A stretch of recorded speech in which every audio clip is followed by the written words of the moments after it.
first topic is dedicated to networking.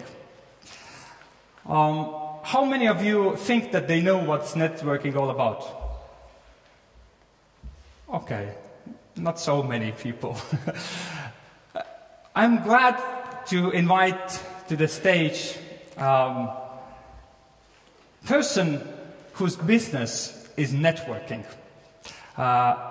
and who knows basically everything about networking. Please give a warm welcome to Andy Lopata. Hi, my name's Andy. Hi, it's good to meet you. Can I give you my business card, please? Thank you. Hi, I'm Andy. Hi, it's good to meet you. Can I give you my business card? Thank you very much. Hi, I'm Andy. Hi, it's good to meet you. Can I give you my business card? Thank you. I'd love to see the photos, thanks. Don't worry. I'm not going to start a talk about networking and suggest that that's the way you should behave. After all, no one does that, do they? They don't walk into a room that looks something like that and go up to everyone they meet and hand their business card out. No one would act like that. Or would they? A few years ago, I was at an event. There were about 500 people there. There were a group of us standing in a circle speaking to each other. And someone came to join us. We were all experienced networkers, so we made room for this person to come and join our conversation. And he came over. And he gave each of us one of his business cards. And then he walked away.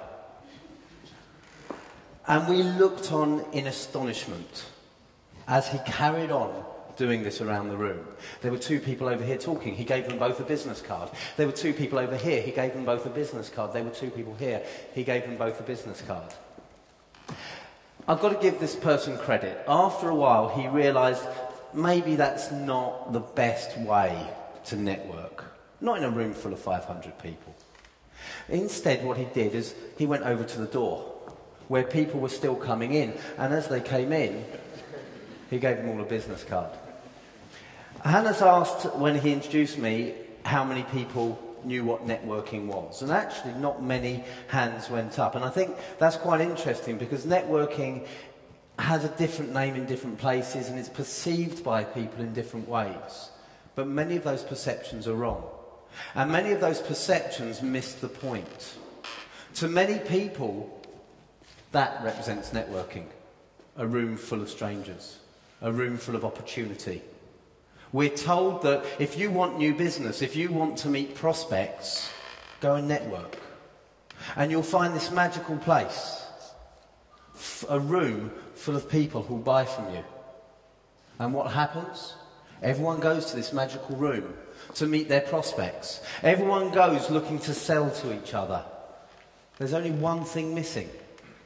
Anyone who's actually interested in buying. So you end up with a clash. What I call the networking dance. What happens is two people see each other across a crowded room. They make eye contact, nervously, because we're all frightened of this scenario, but nervously they approach each other. They smile awkwardly. They might exchange business cards. They introduce themselves to each other, and then one will ask the other a question. And it's the same question, wherever I've been in the world, it's the same question at every event. Any ideas? What's the first question anyone asks at a networking event? After how are you? We've done our introductions. Sorry? What are you dealing with? What do you do? What do you do? It's the networking equivalent of do you come here often? People don't care. They're not interested. It's an icebreaker. It's just a way to get into the conversation. Now, I don't know about you. I believe that people will normally only ask what I do once. Because if they have to ask again, it shows they weren't listening. So I want people to ask what I do when they care, when they're interested, when they've got to know me, when they've built the relationship, not when they first meet me. When you get into this dance, what happens is one asks the other, what do you do? And the other responds, and they respond in the time-honoured fashion of a carefully crafted, beautifully rehearsed elevator pitch. Have you come across this? This is the idea that you step into an elevator and Bill Gates is standing there. Because that's likely. And Bill Gates turns to you, as he would, and says, what do you do? Now, don't get me wrong. If you walk into an elevator and Bill Gates is standing there and Bill Gates asks you, what do you do? I would suggest you have a good response. That's not quite the same scenario as this networking event where everyone's trying to sell to each other. But we respond with our elevator pitch. Now, we've already ascertained that people aren't really interested when they say, what do you do? So if someone's giving you their elevator pitch, you're not really listening, are you? If you are, it's called research. How can I sell to you based on what you've told me? But actually, what most people are thinking is, when are you going to finish?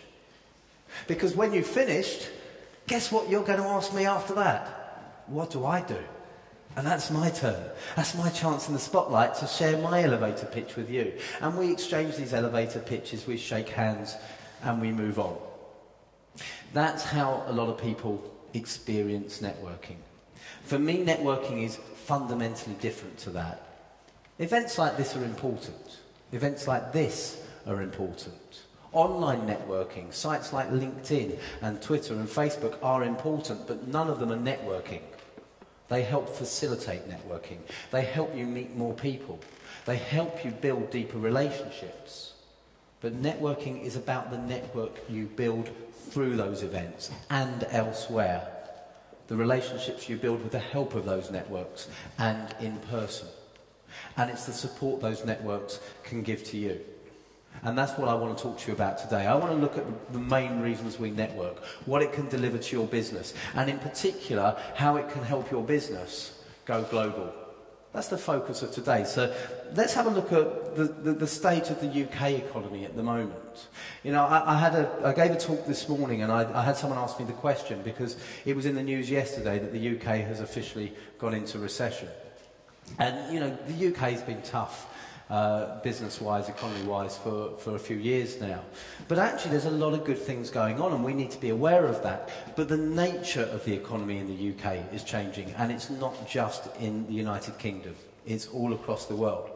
And it's understanding how the nature of that change affects you and the opportunities it gives you, and my belief that those opportunities come through your network, come through collaboration. So a couple of quick statistics for you. In 2011, in a time when the economy was struggling, there was an 18% increase in start-up companies in the UK. Now that figure is limited companies. It does not include one-man bands. It's purely limited companies. So it's SMEs rather than perhaps a lot of micro businesses which might have been excluded from that. 18% increase.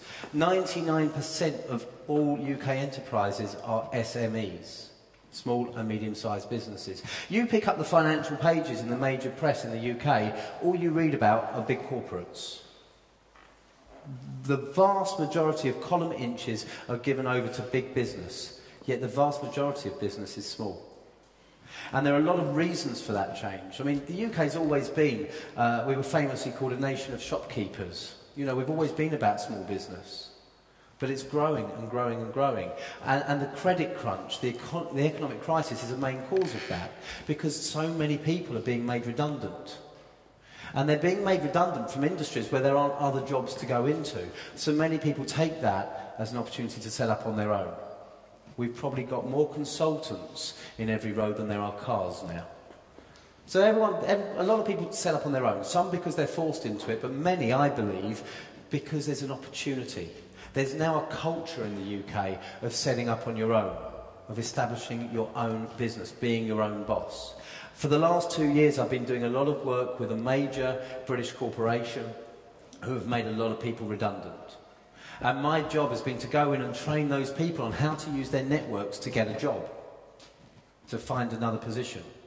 But the interesting thing is, I would say over those 2 years, some 60% of the people I've trained aren't looking for another job.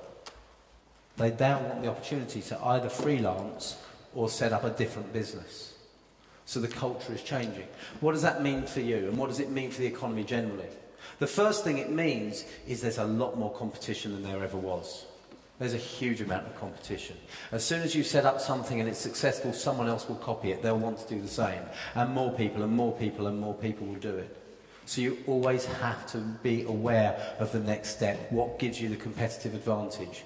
You've always got to be aware of new ideas in the marketplace, and you've always got to be aware of what the market is looking for.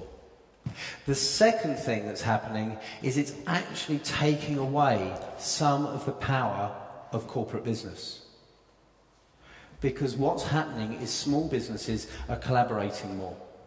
They're starting to work together to win contracts they couldn't win on their own. So while individually none of us might be able to compete with a large business, collectively we could be in a position to do so. When I ran a networking group in the UK, we had a group of businesses in one of our groups, 4 of them got together, and together they pitched for a contract with a big Ford dealership that none of them could have won individually. The first contract was worth £900,000, and that was just the first stage. Individually they could not compete for that, collectively they could. So that collaboration is absolutely key. And it's also changing the way that large business engages, both with its customer base and with the small businesses around it. Suddenly, big business has to listen. Social media has driven this as well. They have to listen to their customers. They have to be aware of what they're saying, because we all talk to each other. And that conversation is now public.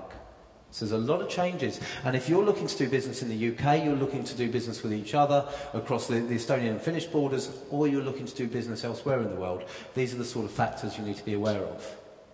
But one of the key things I talked about there was collaboration. And for me, that's another word for networking. Working together. For me, as I've said, networking isn't about those events. Networking is about what we all share that together can help us achieve more. Look around the people around you, along your row, behind you, in front of you, and just think to yourself what range and diversity there is of expertise in different areas, experience in different areas, a different approach to solving problems and approaching challenges, a different way of looking at ideas. If you could tap in to all of those ideas, all of those approaches, all of that expertise, all of that experience, wouldn't that make your life easier? Wouldn't you be able to achieve more with the help of other people than you can on your own? That's networking to me. It's not about walking into a room full of strangers and selling to them. It's about building relationships with people so that we can help them and they can help us, and together we can achieve a lot more than we can on our own. So what I want to focus on over the rest of this talk is what networking can help you achieve. How you can harness networks so they can take you forward. Whether it's within the borders of your own country or whether it's going global, it's networks that will help you get there. And there are 3 areas I want to talk about. I want to talk about networking to become better known, networking to become better equipped, and networking to become better connected. Better known, better equipped, better connected. Do you notice I didn't say networking to sell more? But is it fair to say that if you're known by the right people for the right things at the right time, they'll actually come to you to buy? And is it fair to say that if you have people who can tell you what your customers, your prospects are thinking, what their challenges are, if you know what's happening in your industry, if you know where the opportunities are, if you know how to solve your own challenges, you'll sell more? And is it fair to say that if you know the people who know the people you want to meet, you'll sell more? So if we take that pressure away from selling at a networking event or to our network and focus instead on relationship building with a view to becoming better known, better equipped and better connected, we'll sell more without having to go to a room full of people who are trying to sell to us and break through that barrier. So let's look at each of those in turn. Let's talk about networking to become better known. I was giving a talk in London, and just before I went up to give the talk, someone in the audience called me over to their seat. And he reached into his pocket and he got his BlackBerry out and he showed me this phone. And he said, Andy, he said, you see this phone? He said, I've got 2,000 contacts in there. 2,000 contacts. He said, that's good networking, isn't it? And I looked at his phone and I looked back to him and I said, if you phoned every one of those 2,000 people and they greeted you by your first name and they were happy to give you their time and they were happy to help you, yes, that's a good network. I said, if while we're having this conversation, If any of those 2,000 people are sat in front of the ideal contact for you, they recognise that. They think of you. They know why you're relevant to those people, and they make the introduction. That's a fantastic network. I said otherwise, it's easier to carry it around with a telephone directory, isn't it? You know, we have a culture which is all about numbers. And the more numbers you have, the more successful you are with networking. That seems to be the overriding philosophy of the last few years. We've got our friend that I talked about in the beginning who was giving out business cards like confetti. I work with sales teams where traditionally if someone goes to a networking event, they go back to the office the next day, the first question their manager or director will ask them is, how many cards did you collect? The measure of success was the number of cards. How many of you are on LinkedIn? You stick your hands up if you're on LinkedIn. Have we got any lions in the room? No one that will admit to it. Does anyone know what a lion is on LinkedIn? A lion is a LinkedIn open networker. That's someone who believes that the more connections they've got, the more reach they've got, the better their network is. If you sent a LinkedIn open networker a connection request today, irrespective of whether you've ever met, irrespective of whether you're in the same industry, irrespective of whether you've got anything in common, they'll accept your connection request because they're looking at the numbers. Now, that's not my approach, as you might gather.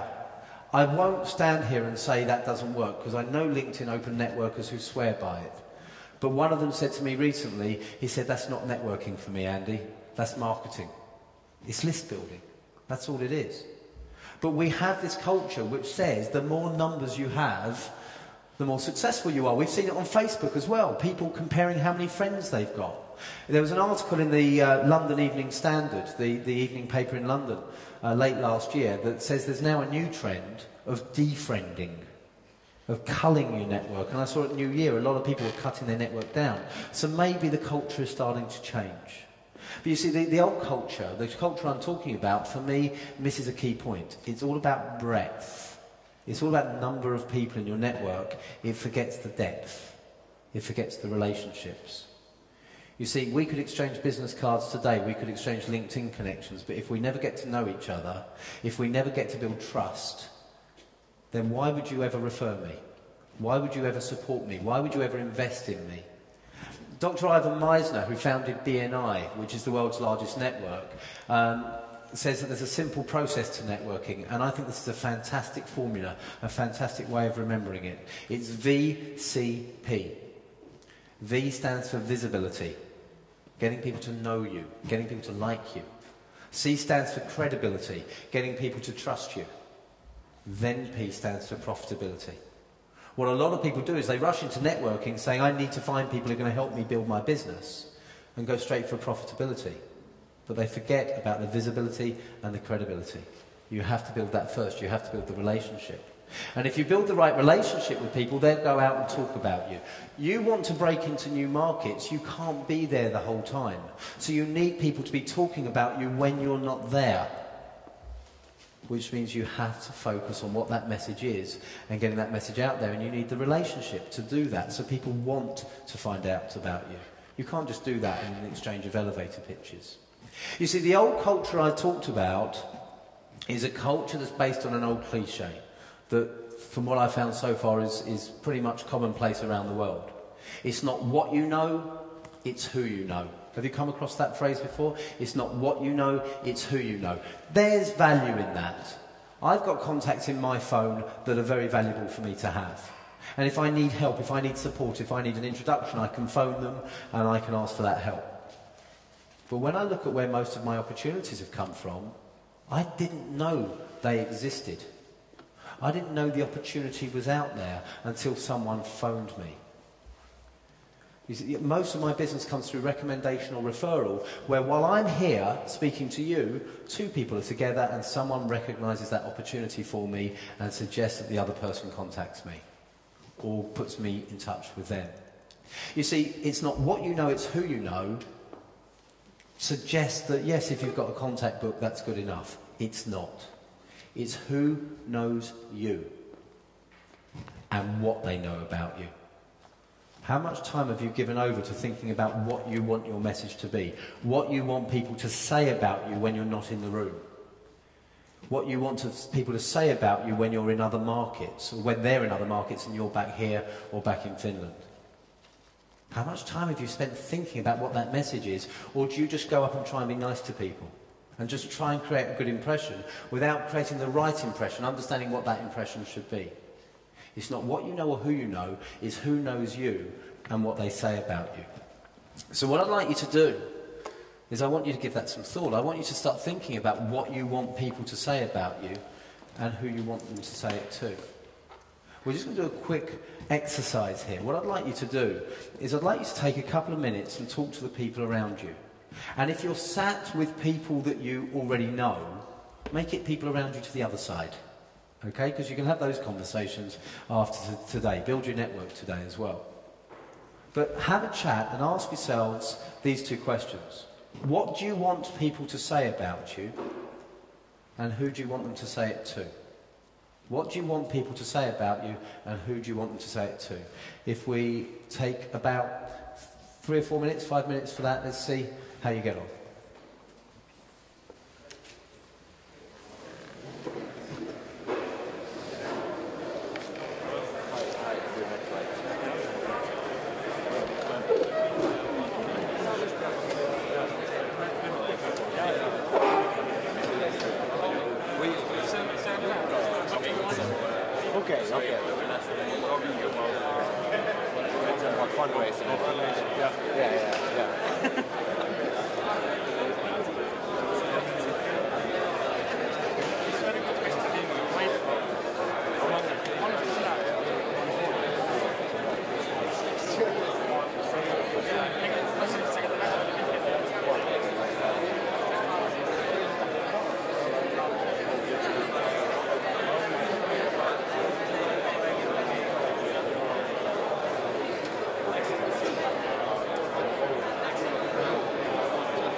Can I stop you for just a moment?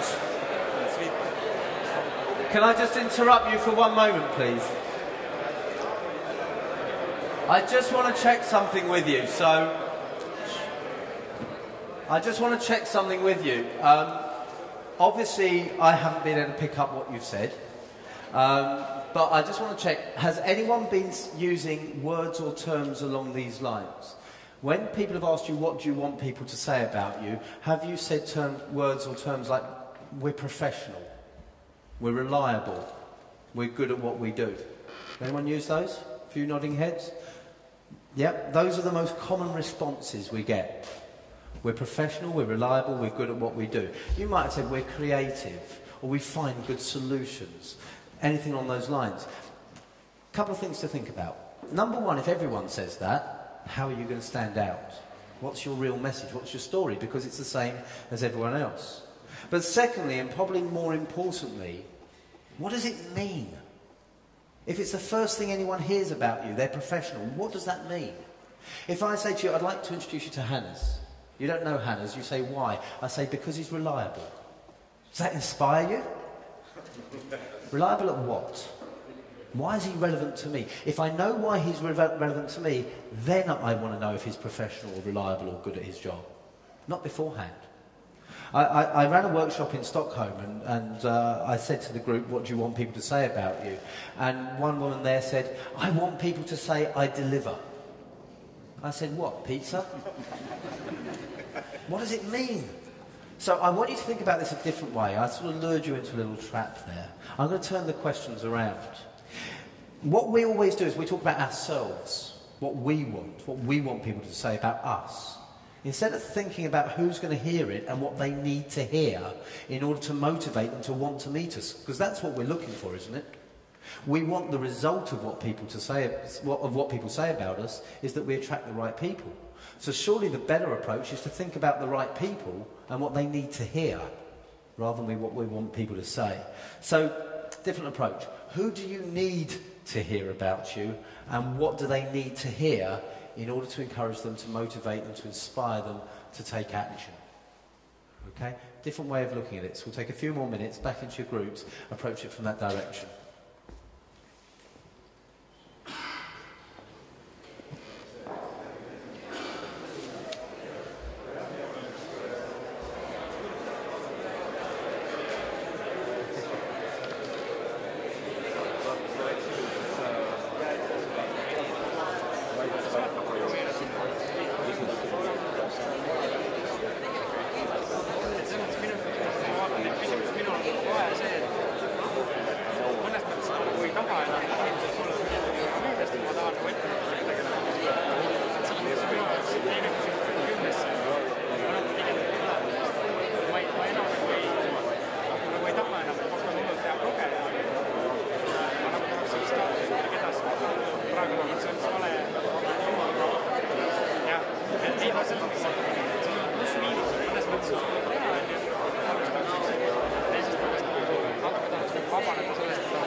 Okay.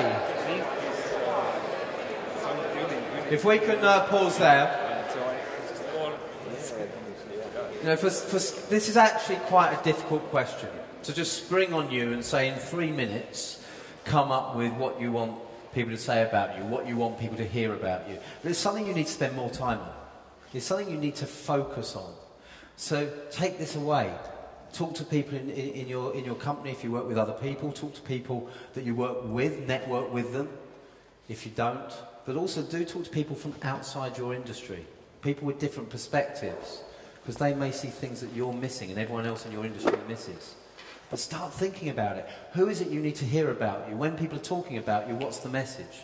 Understand that, because then you can start to explain what you do to people in a much clearer way. And you know, when one person asks me what I do for a living, I may give a different answer to when someone else asks me. Because I'm thinking, who do they know? What do they understand? What can they do with this? And you know, even friends and family, you know, when most people say, how's work? How do we respond? It's okay. We don't really do much to tell them what we do we? But you could say, actually, it's really good. I just had a meeting this week that could lead to a big new contract in the UK. You've just told them you work in, you know, you do business overseas. without enforcing your work on someone else. It's a one-sentence answer to a question you were asked. You know, while I'm here, I'm tweeting and I'm putting on Facebook this trip. And people understand what I do. On Monday, I spoke for a group in the events industry. On Tuesday, I spoke for a group in the retail industry in London. In both cases, I put that on Twitter. I told people what I was doing because it tells them more about my role and how they might help me. In fact, about 2 weeks ago, I gave a talk for an engineering company for their sales conference. And the venue was the Williams Formula One team headquarters. And so I put on Facebook a photo of one of the cars, and I said, I'm speaking for an engineering company at the Williams Formula One headquarters. One of my clients came back to me and said, I've got a client who works for an engineering company and they work in Formula One. Would they be an interesting contact for you? So the more you educate people about what you do, the more they understand, the more they recognise opportunities for you. Don't just leave it to chance. So that's networking to become better known, and it's based on remembering it's not just what you know or who you know, it's who knows you and what they know about you, what they say about you, and you need to take control of that rather than leaving it to chance. So that's the first reason we network, the first thing networking can do for us. And when you're looking at new markets, obviously you want to spread that word. The second area I've just talked about effectively, when I said go back and talk to people that you work with, talk to people that you know are in the area around you, talk to people outside the industry and get their perspective, because it's networking to become better equipped. On the basis that we can't know all the answers ourselves. We can't have every insight into everything we're trying to do ourselves. And I think sometimes we want to look strong. We want to look like we know it all. So we don't ask for help. And all that happens is we make the same mistakes that other people have made. And we take the long route and the expensive route to achieving what we need to achieve. Sometimes it can have a small impact, sometimes it can have a huge impact. In my case, if it wasn't for my network, I wouldn't be standing here giving you this talk. I would be bankrupt, and I would be in a job that I hate because I couldn't run my own business. Give you a quick bit of background. For 8 years I worked with my father in a business he co-founded, which was a business networking organisation. We ran networking groups around the UK and some overseas as well. And it went very well for a long time, and we did grow to a substantial size for that industry. But I got to the point where I needed out, I needed a change. I didn't enjoy my role anymore, it had changed. But also I could see the market changing, and I could see that we weren't going to carry on growing, we were in fact going to go the other way. And I tried to make the changes to the business that were needed, but we were too set in our ways and too inflexible for that to really get through to all of our groups. So I took a year to persuade my father to leave with me, because I needed him to leave with me, I couldn't leave him in the business.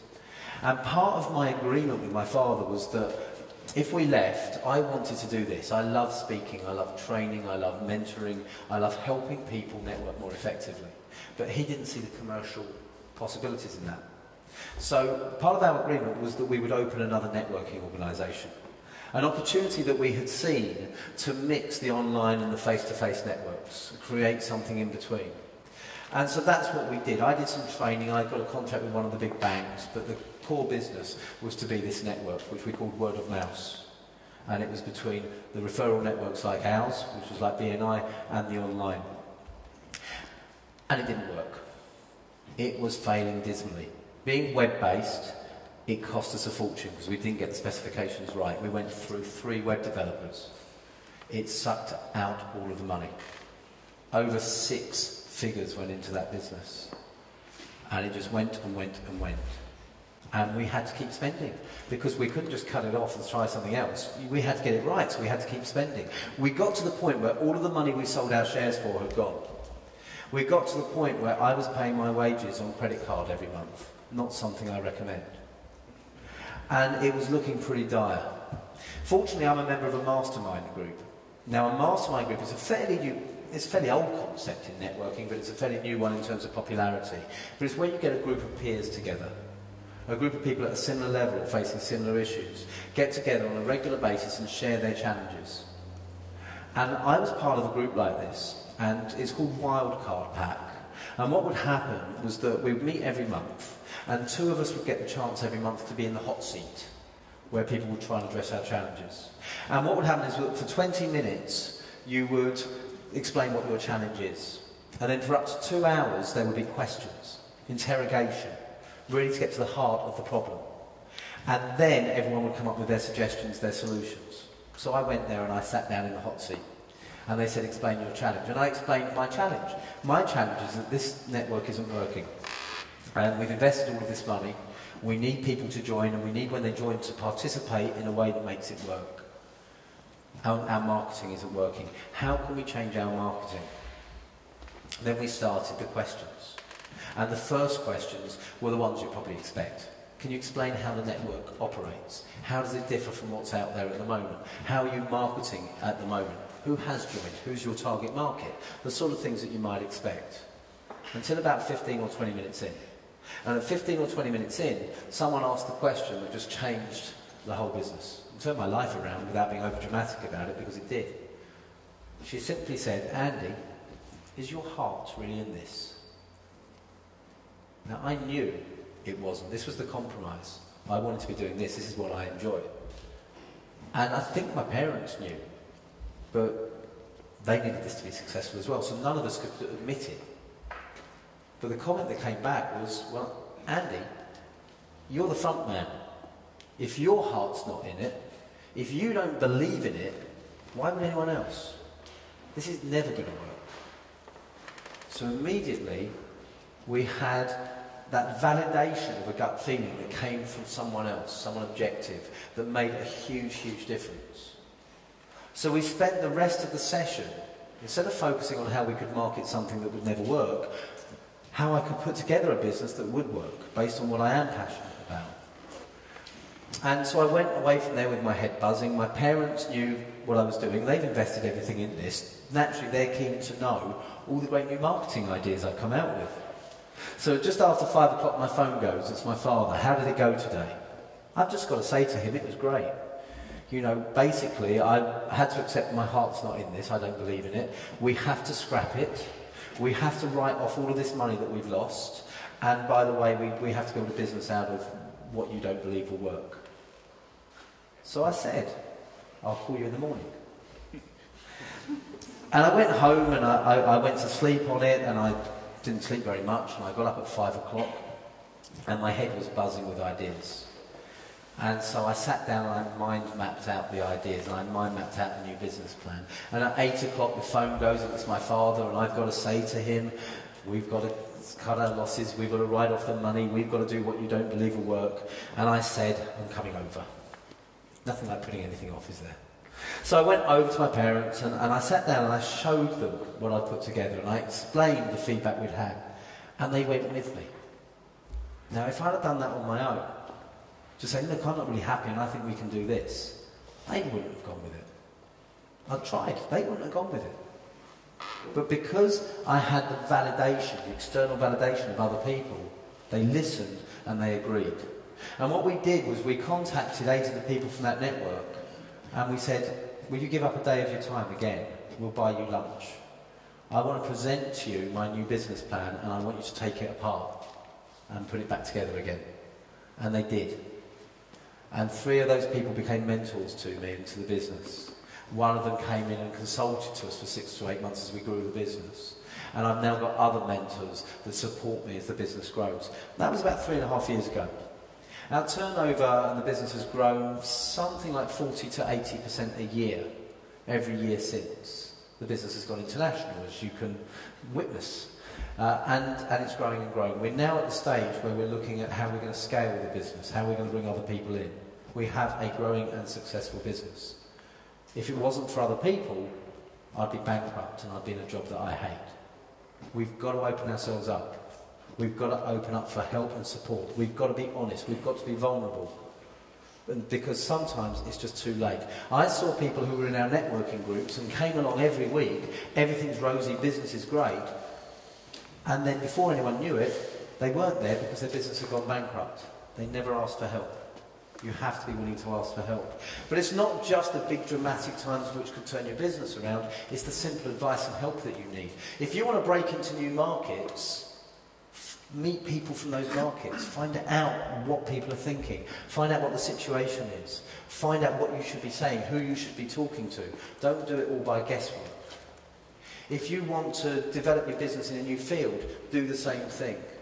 If you need a finger on the pulse of an industry or a market you want to get into, build a network there so that you can do that. And certainly as you grow across borders, that's key. Grow your network in each country and stay in touch with them. You know, before I came along today, you know, I spoke to Anu, who was my key contact from UKTI, and I said, who's coming along? Who's the audience? What's the situation? What are their challenges? What are they looking at? So I could hopefully prepare as best as I could to be relevant, and I would change that with each audience. For each of your customers, are you tailoring what you say to them when you approach them, and are you turning to people who know them and know their industry for that extra insight that you could only guess at otherwise? So networks become better equipped. Surround yourself with people you trust and you can be open and honest with. Surround yourself with mentors. Not just one mentor, but you know, I always recommend having at least 2 mentors. Out of interest, does everyone know what I mean when I say mentor? Okay, how many of you have got a mentor? That's good. So probably about just under a half of you. For the rest of you, find someone who has trod the path you're trying to tread. They may not be in the same industry, but they may be someone you admire. But someone who can hold you to account and someone who can give you advice and give you guidance. But I would recommend you drive that relationship. Don't rely on them to do it. You drive that relationship. I say to all my mentees, if you don't contact me, I won't necessarily contact you. You have to drive this, but I'm there for you if you need me. And if you have that experience behind you, give it back as well. Mentor someone else. And you can have both mentors and mentees, as I do. It doesn't have to be one way. But make sure you do that. And I have mentors who are specialists in HR and in financial services. I have mentors who know the corporate world really well. I have mentors who are international speakers. So depending on what my challenge is, I know who to call. I have some mentors who don't know they're a mentor, but I know I can call them for advice whenever I need it. And I have co-mentors where we mentor each other, just as a support. You know, basically acting as support for each other so that we know there's someone else going through what we're going through. Get yourself the support, networks become better equipped. My one thought I want to leave you with on this point is this. It's a very simple one. I think you all know this. I think you know what I've just outlined to you, and you do it all to some extent, but nowhere near enough. What difference would it make to the development of your business if every month you sat down and said, what's my biggest challenge at the moment? Now, who do I know who has the experience or the expertise or the perspective or the approach that can help me overcome that challenge? You pick up the phone to them and you say, can I buy you lunch? I want to pick your brains. It doesn't have to be one person, it could be 2 or 3 or 4, so they can bounce off of each other. But what difference would that make to your business if you did that religiously every month? Get a sheet of paper when you get back to the office, write on it, what's my biggest challenge at the moment, who do I know who can help, and pin it over your desk. And every month fill it in and go for lunch. That one step, if you do that one thing out of this talk, it will make the world of difference to your business, and I'll be happy. So please do that. So that's networking to become better equipped. So the third area I want to talk about is one that many people recognise and many get wrong, and that's networking to become better connected. And in terms of networking to become better connected, I want to tell you about my favourite networking event. I've told you about my favourite networker. I want to tell you about my favourite networking event. The event is called SoccerX. As the name might suggest to you, it's the industry event for the football industry globally. It happens all over the world. I was asked by a client to go along. In the year that he asked me to go along, it was in Rio de Janeiro. It was in Cape Town. And it was at Wembley Stadium in North London, near where I live. Guess which one my client asked me to go to? Wembley Stadium, not Rio. So he asked me to go along and support his sales guy and mentor him and coach him through the event. I thought I'd do a bit of research before I went. I thought I'll network to become better equipped. So I contacted an old friend of mine called Steve. Now Steve's been in football for over 20 years. He was marketing manager at the football club. He was then marketing manager at the Football League.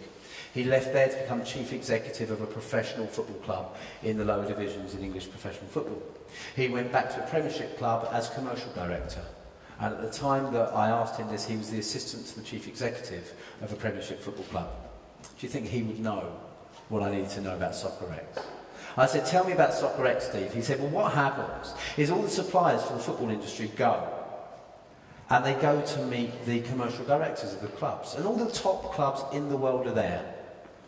Bayern Munich, Barcelona, Manchester United, Charlton Athletic, all the best clubs in the world go to SoccerX. He said, the only trouble is, we don't want to be sold to. Does that sound familiar? He said, we've got our suppliers. So I'm not even going this year. He said, but when we go into the VIP room alongside. We try and keep away from the exhibition floor because we know we're just going to get sold to. And I went along. And what I saw was exactly as Steve had described it. I went onto the exhibition floor. Everyone was wearing a big laminate name badge like this. And they wore it around their necks. And what it meant was that everyone at that event walked with a stoop. Because they were reading name badges. And they were going around looking at name badges and shaking their heads because it didn't say the right thing. I watched people leave the stadium afterwards like this because they spent the whole event bent double. They were only interested in what your name badge said. And if it didn't say commercial director of a football club, they weren't interested in talking to you. I got talking to a German guy, and when I say I got talking to him, it really was that because he didn't talk to me. Because my name badge didn't say commercial director of a football club. I asked him questions. He grunted responses. Within 2 minutes, he made his excuses. He said, would you excuse me, there's someone over there I have to talk to. He walked 10 yards, and he got on his phone and dealt with his email. He'd looked at my name badge, and it worked out, you're not relevant to me. You're not the commercial director of a football club. If he had spent those 2 minutes finding out a little bit more about me, what might he have discovered? Who did I approach for help and support about the event? A good friend of mine for over 20 years was exactly the person he wanted to meet and knew everyone he wanted to meet. But he didn't, did he? He just read my name badge. You see, the trouble with the networking myth that I outlined earlier is that we try and sell to the people we network with rather than through them. We forget who they know. We only look at their name badge and their business card and we jump to an immediate conclusion about how useful they can be to us. It's human nature.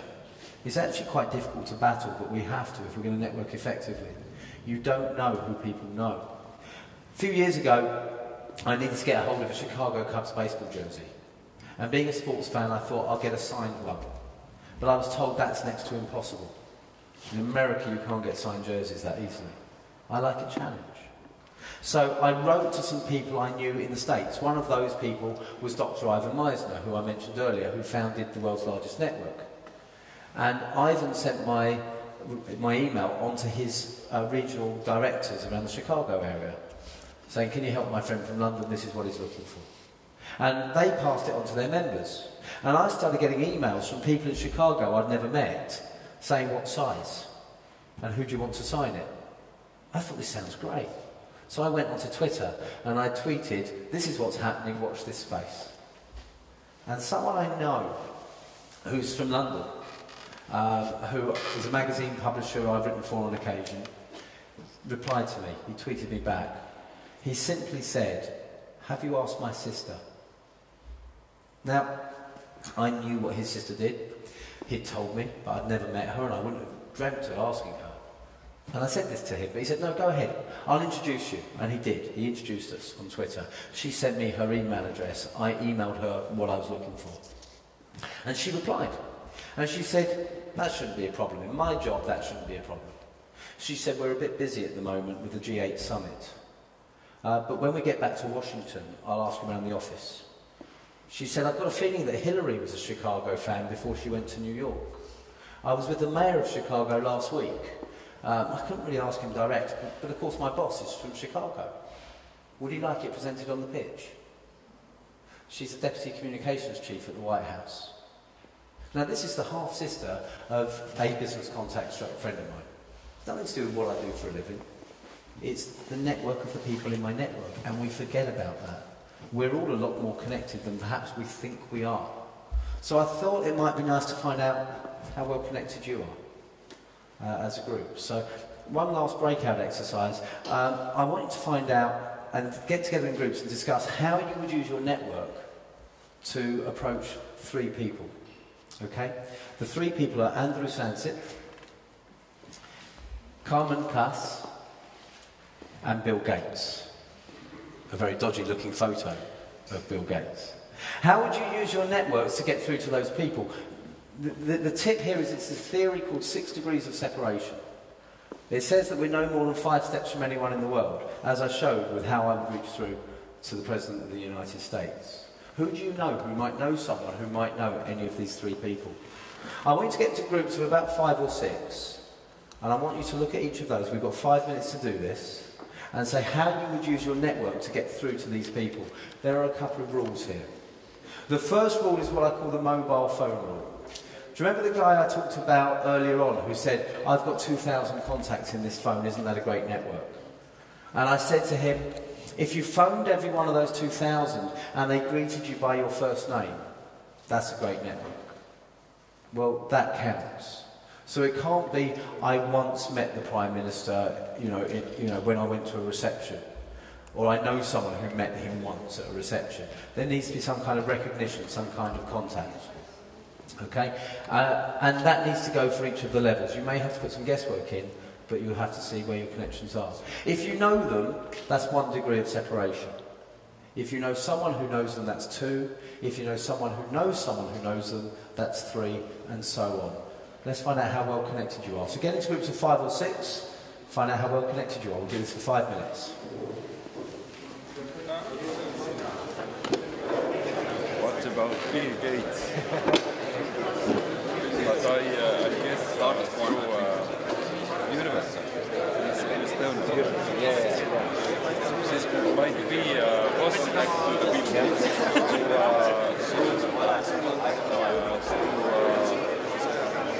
Alan Martin. I've actually been a part of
selle eesmärgiga, sellega sõnum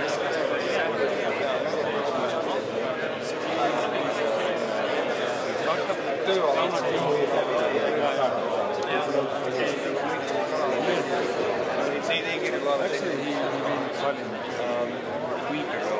Because this was seed kind of event.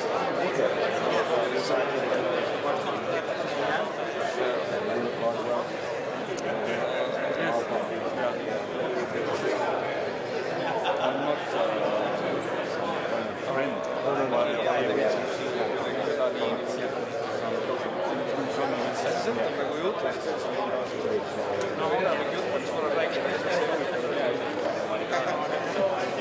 Okay. All right, if I can stop you there.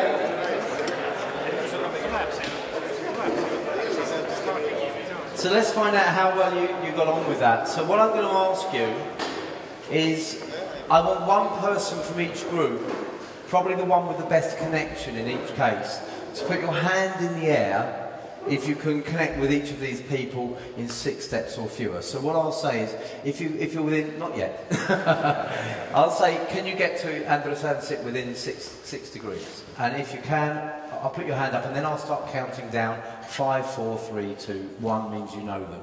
And we'll see who's left with their hand in the air. So, Andros Ansip, how many of you can connect within 6 degrees of separation? Okay, so that's, okay, within 5, so you keep your hands up. Within 5, within 4, within 3, within 2. Does anyone know Andros Ansip? You do? I say hello. You know, say hello. Excellent. And who had 2 degrees? Okay, just have a look around. Keep your hands up for a moment. Have a look around. The number of people who know someone who knows Andros Ansip. And if you speak to this gentleman today, your name is? Timo. If you speak to Timo, you know someone who knows Andros Ansip as well. So immediately to the Prime Minister of the country, and I know Estonia isn't the biggest country, it's not America, but we're all within 2 degrees. Let's see about Carmen Cass, and I'm sure there'll be a few people looking around very eagerly here. So, within Carmen Cass, within 6 degrees of separation, how many of you found the connection?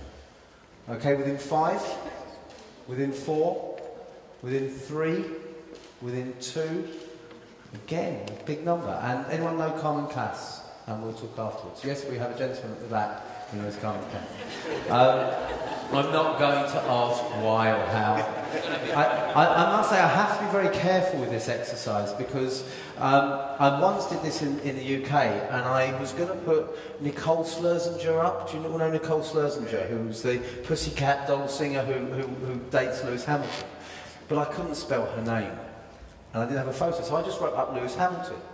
And that was really lucky because someone in the audience was Lewis Hamilton's previous girlfriend. I didn't know that. You never know who people know. We've immediately found with the first 2 contacts, there's someone in the room who knows each of them.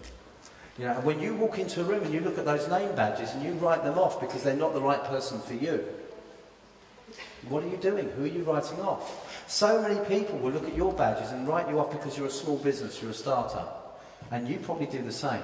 It's amazing how many start-up businesses and small businesses say, I don't want to go to that networking event because it's full of small business. And the people I want to talk to are big business. Well, funny enough, you're a small business as well. Why would they want to talk to you? It's the connections we have that make the difference. How about the very dodgy-looking person in the corner there, Bill Gates? Slightly more difficult. Did anyone manage to connect with Bill Gates through 6 degrees of separation? Excellent. Quite a few of you. What about 5, 4, 3, 2? Okay, so we've got 2 people with 2. Do either of you know Bill Gates? Okay, so can I ask, how would you connect to Bill Gates? I know someone who worked for him, and I know someone, and that person knows his father. And that person knows his father? Okay, so knows both Bill Gates and his father. That's good, because I had a meeting with his father's law firm, so I might have a chat with you afterwards. And how about your connection? I know somebody who works with him. And both of you know somebody who works directly with Bill Gates? Excellent. So, you know, I did this in Romania, and I put Barack Obama on, and the organiser said, do you want to just keep with Romanian contacts? Because in Romania we're not as connected outside our own countries, perhaps you are in the UK. But I said, well, let's see, let's try it. And someone put their hand up for 2 degrees to Barack Obama. And I said, well, what are your 2 degrees? And she said, well, my husband knows Henry Kissinger. You never know who people know. We've got 2 people who are 2 degrees from Bill Gates. So open your eyes. Drop your preconceptions when you meet people. Build the relationship and remember yourself through the people you meet, not to them. And what this means is, if you need contacts, you can find them through your network. Hannes, when he introduced the event, said, when he started the business, he went out there and said, who do you know who can help with this? And got the contacts in Romania. Who do you know who? That's the key question that we fail to ask enough. Who do you know who? Here's my challenge. Here's who I need to meet. Who do you know who can help? And the contacts are there, as we've seen as a result of this exercise. Wherever I travel and do this, the contacts are always there. Who do you know who? LinkedIn is a phenomenal tool for finding this information out. Type in the company you want to talk to, the job position, the person you want to talk to, and it will tell you who you know who's connected to them. Not only that, you can ask for the connections through LinkedIn. I had a talk to give in Dublin, in Ireland, in December. And I'd got a couple of referrals to companies in Dublin, so I took the opportunity and went for 2 days instead of 1. And on the first day I had some spare time, so I thought, well, let's see if I can get some more meetings. So I went to LinkedIn and I typed into the search engine, I want sales director in the financial services industry within 50 miles of Dublin who's a second-degree connection of mine, so who knows someone who knows me. I got something just short of 100 results for that. I think it was 89 results. And I looked through them and I picked out 2, based on what their role was, what the company was, and my connection in common, that I felt that they would be appropriate. And I reached out to both of them through my connections, asking my connections to send on a message through LinkedIn. And both of them responded positively. Both of them did.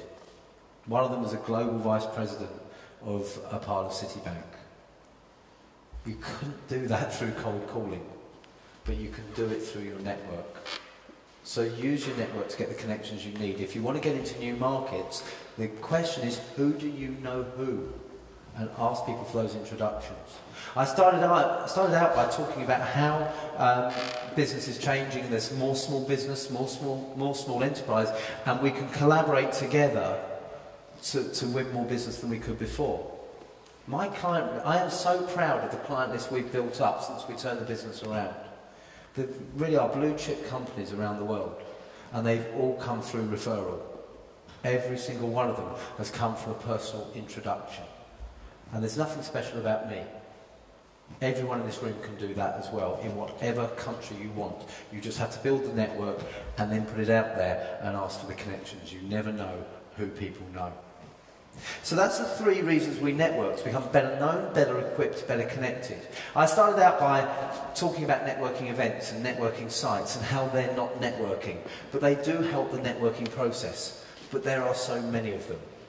And one of the things is, if, for example, you wanted to do business in the UK, one of the first things you do is you say, where do I network? That's the most common question I'm asked. Where do I network? It becomes how long is a piece of string, because it's such a difficult question to answer. I gave a talk last year for an event, for an organisation that aggregates, that puts together all of the networking events in the UK.